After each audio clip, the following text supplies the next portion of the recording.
नमस्कार। आज हम इतिहास के उन पन्नों को पलटेंगे जहां एक बहुत बड़े विशाल साम्राज्य मुगल सल्तनत के पतन की कहानी लिखी है। एक ऐसा साम्राज्य जो अपनी बुलंदी से सीधा जमीन पर आ गया। और इस पूरी कहानी के केंद्र में है एक बादशाह, औरंगजेब।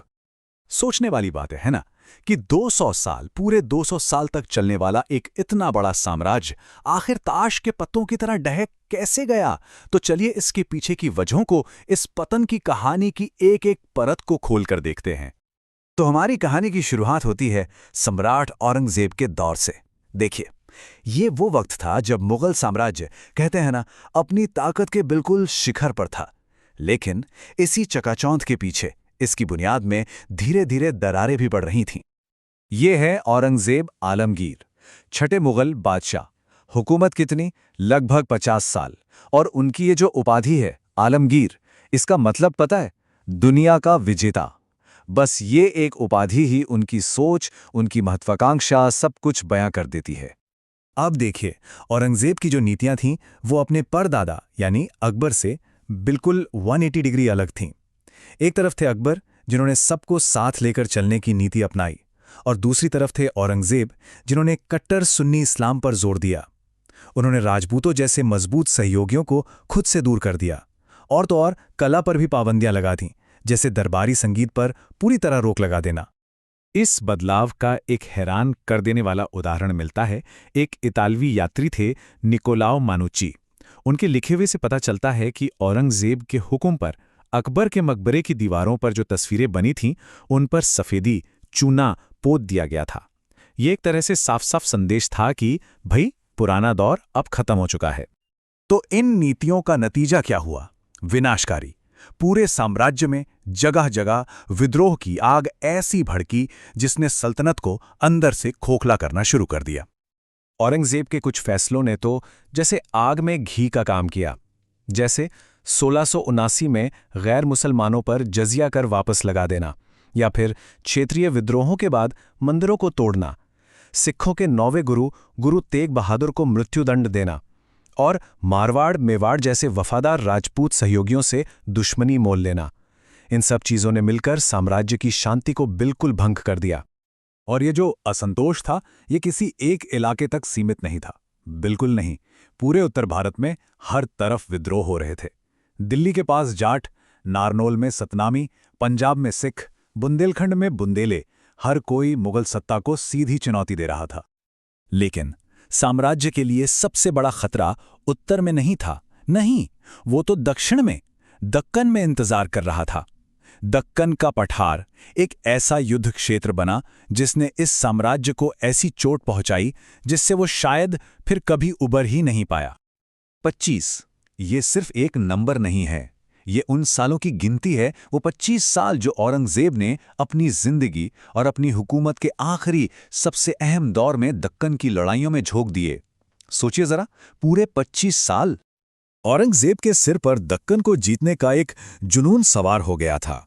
बीजापुर, गोलकुंडा और खास तौर पर मराठों को हराना जैसे उनकी जिंदगी का बस एक ही मकसद बन गया था। लेकिन ये जुनून एक ऐसे दलदल में बदल गया जिसने साम्राज्य का बेशुमार वक्त, पैसा और ताकत सब कुछ निगल लिया। दक्कन के इन युद्धों ने ना एक डोमिनो इफेक्ट शुरू कर दिया। सोच के देखिए, एक डोमिनो गिरा, यानी खाली होता खजाना। दूसरा गिरा, टूटी हुई सेना का मनोबल। और फिर तीसरा और सबसे बड़ा डोमिनो, वो था प्रशासन का पतन। बादशाह के 25 साल तक दिल्ली से दूर रहने का मतलब था कि उत्तर में पूरा प्रशासनिक ढांचा चरमरा गया।